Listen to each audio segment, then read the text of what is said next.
Treasury Cabinet Secretary John Mbadi was received at the National Treasury by Principal Secretary Chris Kipto and other officials shortly after he took his oath of office at State House in Nairobi today. I, John Mbadi, being appointed a Cabinet Secretary of Kenya. The former ODM chairman is one of the opposition politicians who opposed the tax increases under the rejected 2024 Finance Bill and the annulled 2023 Finance Act.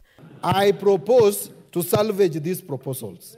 But during his exit speech in Parliament yesterday, Mbadi announced that he would salvage some of the non-contentious clauses of the bill, which he claims are beneficial to the country. Additionally, the bill was that was also amended by the House Committee, or proposed for amendment, to extend the tax amnesty program as was contained in Section 37E of the Tax Procedures Act for a further 1 year. This is a quick win for both the taxpayer and the government. The Committee on Finance and National Planning had proposed amendments to make ETIMs workable for small-scale farmers and businesses. We have opportunity to leverage on this good idea. For several years now, Kenya's economy has been plagued by excessive debt, missed revenue targets, and a rising cost of living.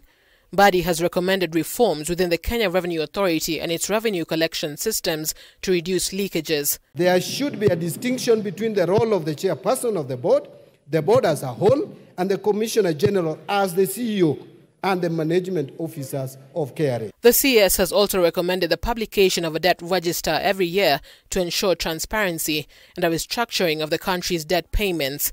He has also proposed measures to strengthen the business environment to widen the tax base. We must protect the goose that lays the golden egg as we find other geese to lay more eggs. Honorable Speaker, I am also aware that there have been concerns relating to the difficulty of doing business in this country. I intend to work with the Planning Department and other government departments and all the relevant stakeholders to review data and legislation with a view to enhancing the ease of doing business in Kenya. Mbadi is now faced with the urgent task of increasing Kenya's revenue without increasing the tax burden to allow the country to meet its debt obligations and spur development. I am convinced that if we manage our debt and the application of Article 223 of the Constitution, we will have better balanced budgets. We may not need to overtax because we will have reduced the expenditure side of the budget, and this article will not be misused during my tenure at the National Treasury. Muriel Adhiambo, K24 TV, Nairobi.